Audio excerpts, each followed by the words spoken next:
Well folks, welcome back to the workshop. Do you remember this one? This is a Dewalt I was not able to repair. This Dewalt 54 volt came in a few weeks ago and I posted a video on it where the blade had actually jammed solid because the bearing on the top here had collapsed, so the saw wouldn't run at all. So I changed the bearings in the armature, rebuilt it, but after rebuilding it, once you put the battery in and pull the trigger, it would only start running for a second or so and then shut down. It would not keep running.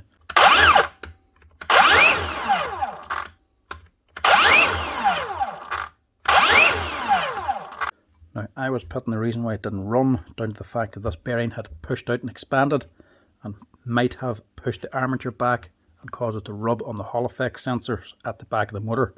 But that was only just a guess. Really, it should have ran because the motor was still actually functioning, it just kept shutting down. So it didn't really seem right. So I asked you in the comments if you knew any other tricks or methods, if anybody had any other luck getting it running, to let me know in the comments. And you didn't disappoint. Josie 83771 actually came back and said it is to do with the tacho on the back of the armature, the magnetic ring on the back of the rotor itself. It is position sensitive. I had that taken off to change the bearing and just put it back on again. He says there is a mark on the top of that ring that is to do with positioning it on the armature. If it's not in the correct position, the saw will not recognize it and it'll shut down again. It doesn't pick it up correctly. So today we're going to see if we can fix this for a second time. I'm going to take it apart again, change the position of the tacho or the magnetic ring on the bottom of the rotor. See if we can figure out where the position should be, and if not, we'll just keep adjusting it a little bit at a time and rebuilding it and seeing if the saw will run. So this could take a few attempts if we can't figure out where the position should be, but I would imagine Josie's right. That to me does seem like a speed pickup problem. The motor's running, not knowing what speed it's going at, and then just shutting down. So we're going to try that there now and see if that fixes this here problem.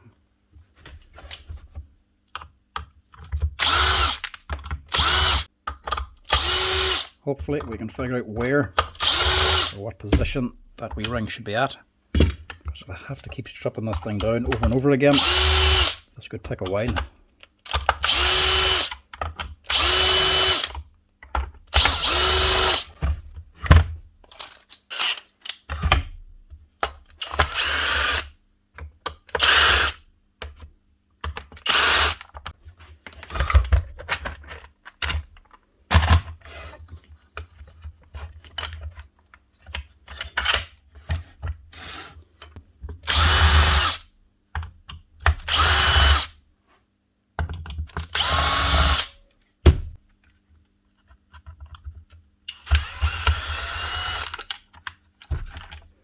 Screw is the most annoying thing about taking this apart. It's in a wild awkward position and it has to come out to get the slack to pull this motor out.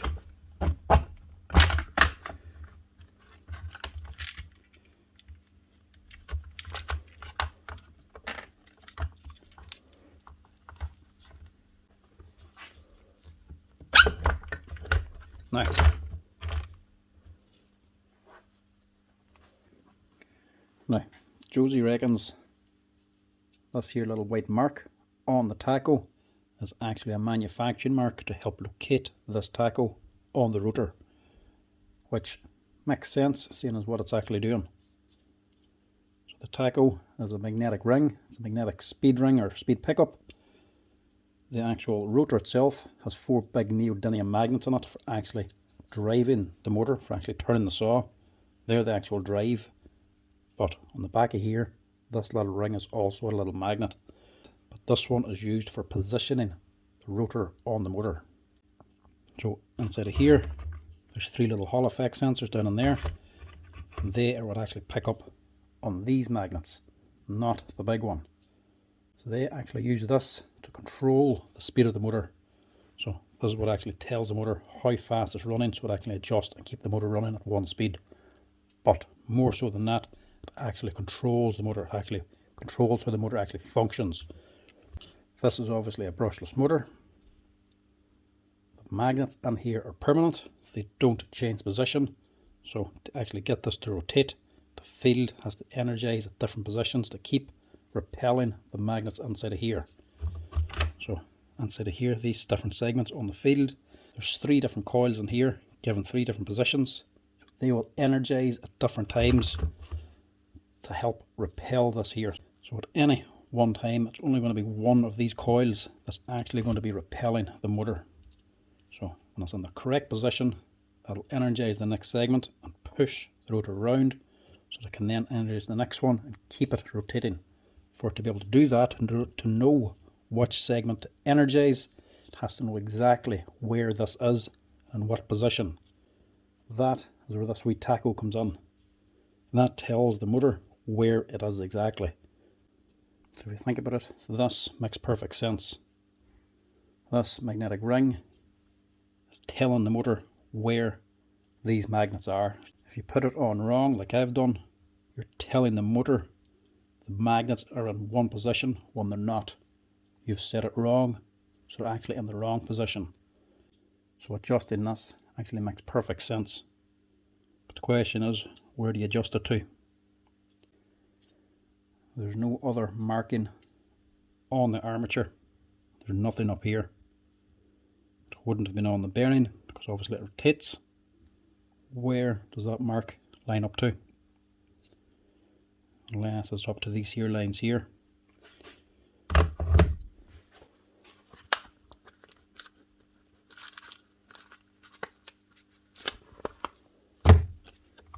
Magnetic viewing film, very handy for this. Allows you to see a magnetic field. So there is that magnet. There's 4 segments to it. Kind of assumed there was more than 4. Yeah. And those segments are not lining up to these here.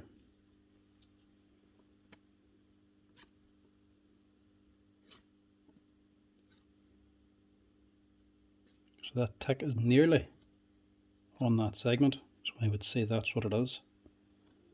If I rotate that around to line up with this here mark on the armature, so these where the magnets are sitting inside of here. So if this one is lined up to that one, I would guess that's the right position.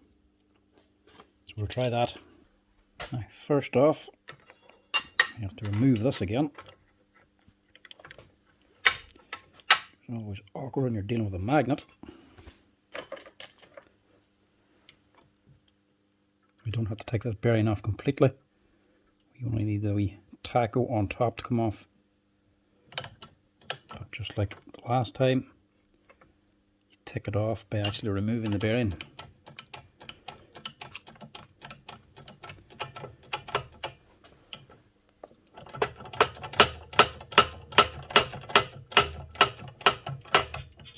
That's that.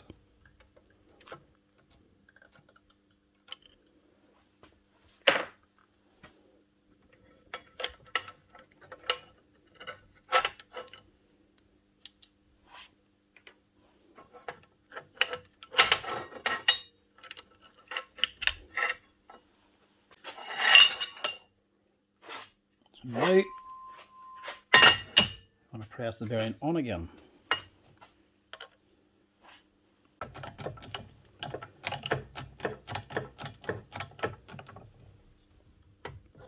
Then the tacho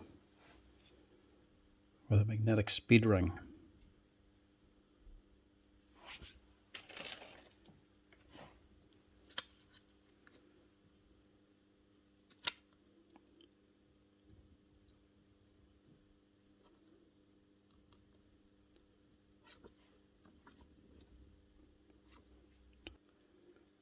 So there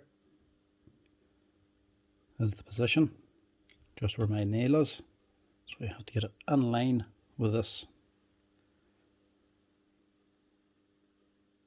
Should be roughly around there.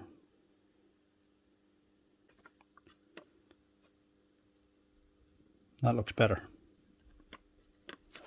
Right, we'll go with that.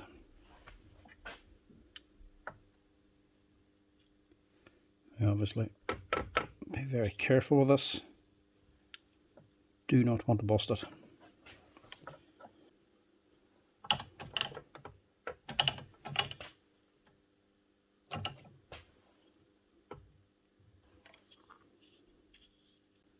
sure I'm definitely going on right and not crooked. And press it on.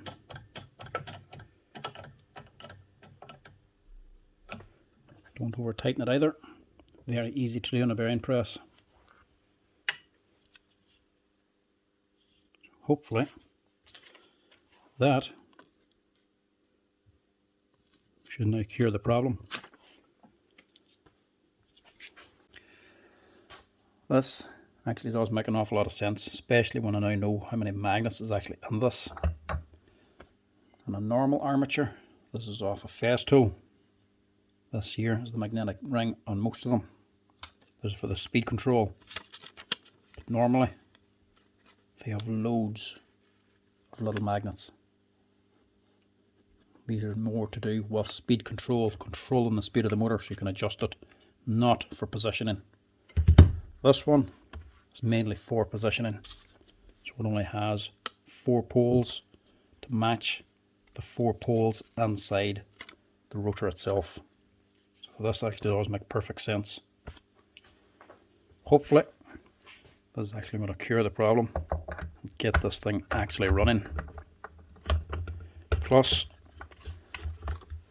it means in future if we ever get another one in, we'll know then how to fix it correctly.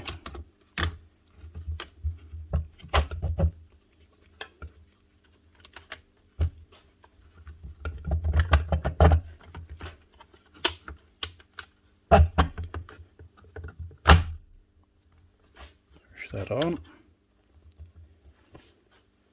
bolt it down.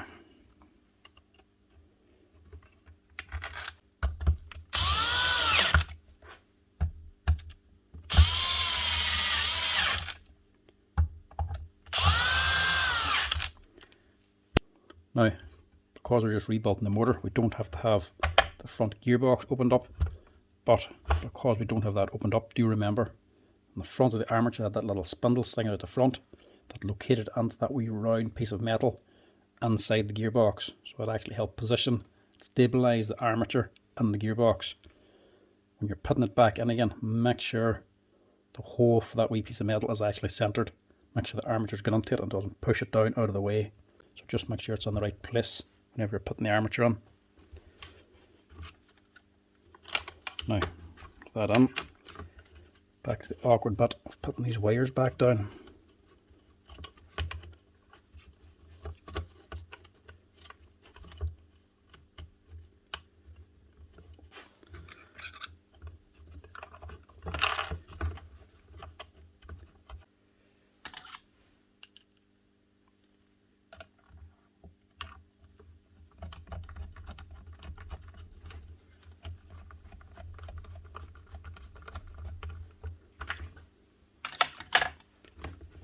Get that down so the wires are secure.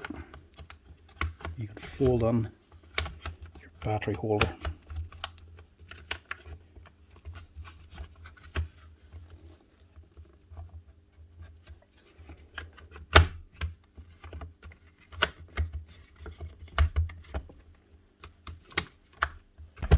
That's that.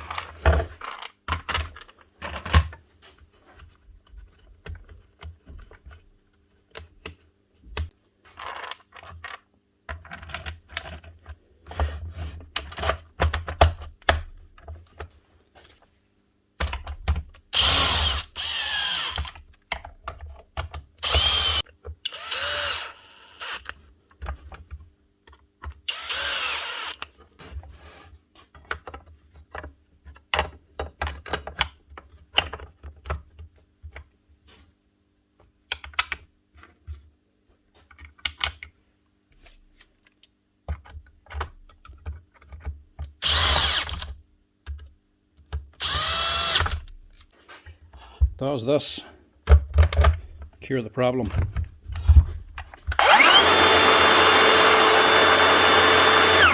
Look at that. Nice one. Thank you, Josie 83771. Great tip.